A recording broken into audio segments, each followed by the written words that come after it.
Ya sekarang kita harus gini, ada pengguna, ada seniman yang mempunyai voting rights di pengelolaan, itu harus ditinjau dong, itu aja kira-kira.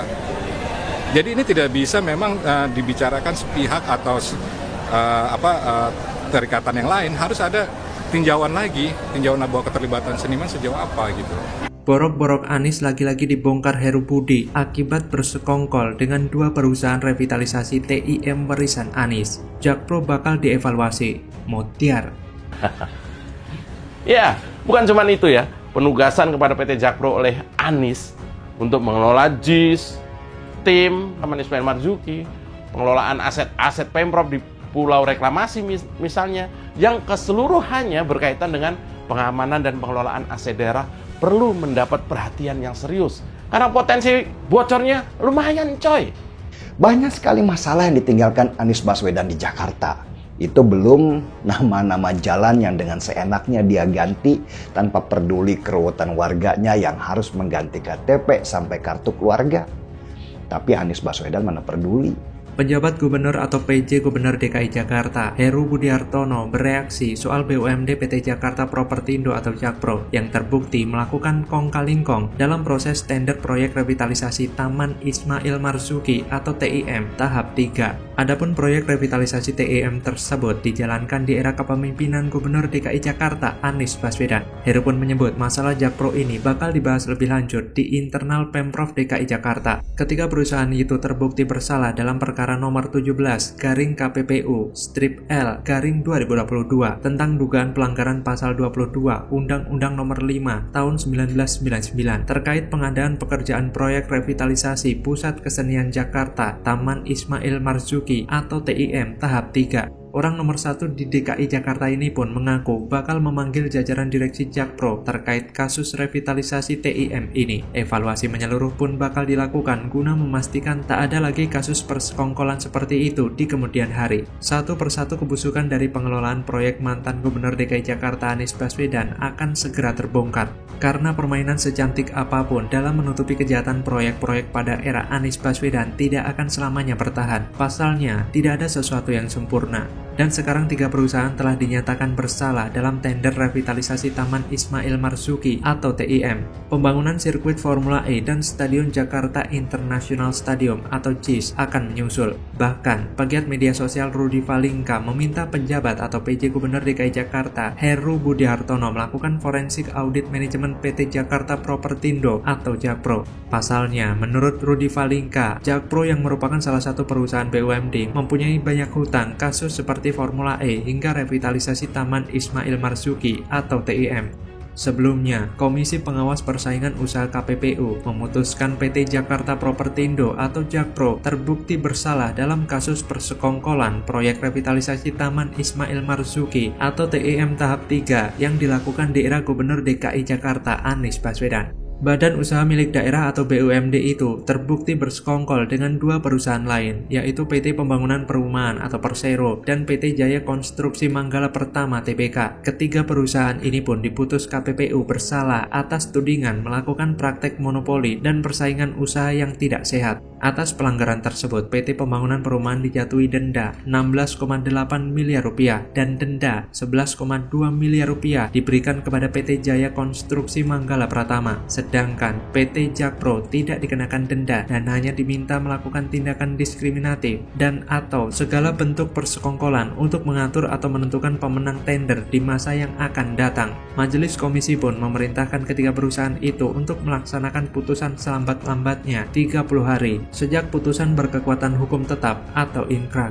Khususnya untuk PT Jaya Konstruksi Manggala Pratama dan PT Pembangunan Perumahan diwajibkan menyerahkan jaminan bank sebesar 20% dari nilai denda ke KPPU. Sebagai informasi, perkara ini berasal dari laporan publik terkait dengan dugaan persekongkolan tender pada proyek revitalisasi TIM tahap 3 untuk pekerjaan interior bangunan. Dugaan persekongkolan muncul setelah pada tahun 2021 lalu, Jakpro melakukan pembatalan tender tanpa didasari justifikasi yang sah dan dapat dipertanggungjawabkan. Kemudian, Jakpro pun disinyalir memfasilitasi kedua perusahaan itu agar menjadi pemenang tender yang dilakukan ulang. Evaluasi dan audit yang dilakukan oleh Heru Budi kepada Jakpro bisa membongkar borok-borok yang disembunyikan oleh Anies Baswedan. Karena saya percaya kapasitasnya dan dia orang yang lebih bekerja dalam diam, gak cuman asal pencitraan dan busuk-busukin orang lain.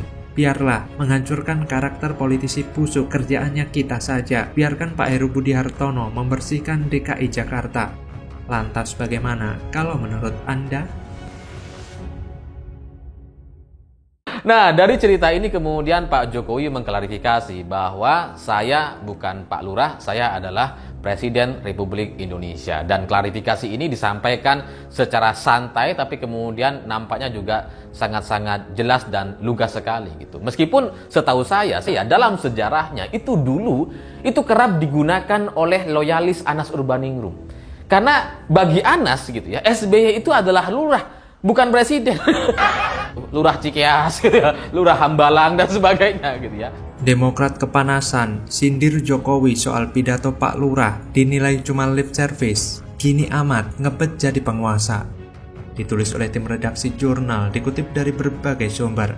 Jadi ketika sekarang sudah diklarifikasi dan dibantah oleh Pak Jokowi bahwa dirinya bukan Pak Lurah, bagi saya itu menjadi satu penegasan bahwa memang berbeda sekali antara SBY dengan Pak Jokowi. Yang satunya lurah, yang satunya beneran Presiden Indonesia. Pak Jokowi tadi mengatakan bahwa katanya ada rumor partai ini ke sana diperintahkan Pak Lurah, partai ini ke situ perintahkan Pak Lurah, dan Pak Jokowi tidak mengakui hal itu. Nah, kalau dikaitkan dengan gonjang-ganjing dinamika Pilpres tahun 2024, ini menarik. Halo, kembali lagi dengan saya Endra Caniago di channel Jurnal 45.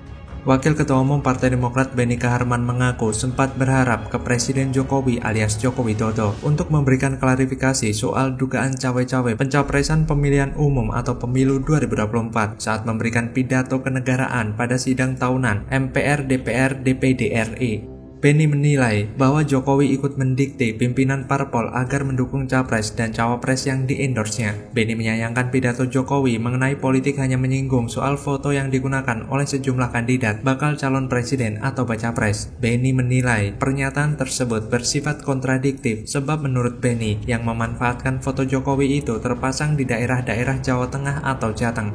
Bahkan Benny menganggap pernyataan Jokowi yang enggan dipanggil Pak Lurah hanya sebatas lip service. Dia menilai akan lebih bagus apa yang dikatakan sesuai. Diketahui, Jokowi juga menyinggung ihwal foto dirinya yang sering dimanfaatkan capres untuk mendulang suara. Jokowi mengaku sering melihat foto dirinya dipajang bersama capres tertentu di sejumlah daerah. Melihat respon Demokrat itu, saya menduga Demokrat sedang kepanasan. Demokrat gerah dengan manuver yang diambil oleh Presiden Jokowi. Saya melihat pidato Pak Jokowi itu sepertinya tidak menggunakan teks, langsung dari pikirannya dituangkan dalam bentuk verbal. Dan apa yang disampaikan Pak Jokowi adalah seperti curhatan yang selama ini dipendamnya. Dan saya pikir memang sudah waktunya Pak Jokowi mengatakan semua itu, apalagi tidak lama lagi akan terjadi pergantian presiden. Namun sebenarnya saya melihat bahwa pidato presiden ini adalah sebuah sinyal yang sangat jelas sekali. Pak Jokowi seperti memberikan isyarat bahwa beliau sudah berusaha untuk menenangkan dan menyatukan keterpecah belahan anak-anak bangsa. Tapi meskipun begitu, masih saja banyak pihak yang masih tidak suka dan menyerang dengan fitnah keji. Meskipun Jokowi benar melakukan endorse, sepertinya Jokowi mempunyai strategi khusus di balik itu.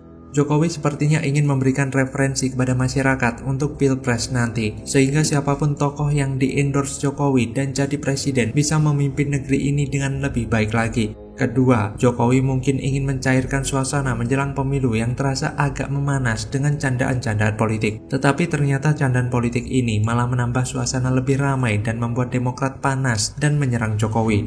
Tapi, yang namanya Jokowi itu pasti punya cara untuk membalas segala gertakan, sindiran, dan sentilan dengan talak. Parahnya lagi, balasan dari seorang Jokowi itu bakal lebih terlihat oleh mata publik. Ada kesan garang atau sangar yang makin terlihat, mungkin karena para lawan politiknya ini yang makin kurang ajar, yang gak kapok-kapoknya menebar fitnah keji. Pembangunan infrastruktur yang dikebut oleh Presiden Jokowi malah dikerdilkan, seakan gak ada manfaatnya buat rakyat. Yang diributkan selalu soal utang luar negeri dan tenaga kerja asing. Belum lagi para pendukungnya yang demen banget bikin hoax. Jadi ya wajar jika dalam perkembangannya Presiden Jokowi ini makin kesini makin terkesan garang. Saya kira Presiden Jokowi bukannya memberikan kode, yaitu siapa yang beliau dukung jadi Capres 2024. Namun sebaliknya, justru memperingatkan publik untuk berhati-hati pada tokoh-tokoh yang mengklaim dirinya bakal jadi pemimpin yang bagus. Tapi kenyataannya, mereka ini tidak punya kemampuan dan kesungguhan jadi pemimpin. Seperti yang wajahnya mulus, terawat kayak iklan skincare Korea. Padahal yang namanya pemimpin itu mestinya sudah biasa turun ke lapangan. Dalam kondisi panas maupun hujan, boro-boro pakai skincare. Waktunya bakal habis buat mikirin rakyat. Lantas bagaimana kalau menurut Anda?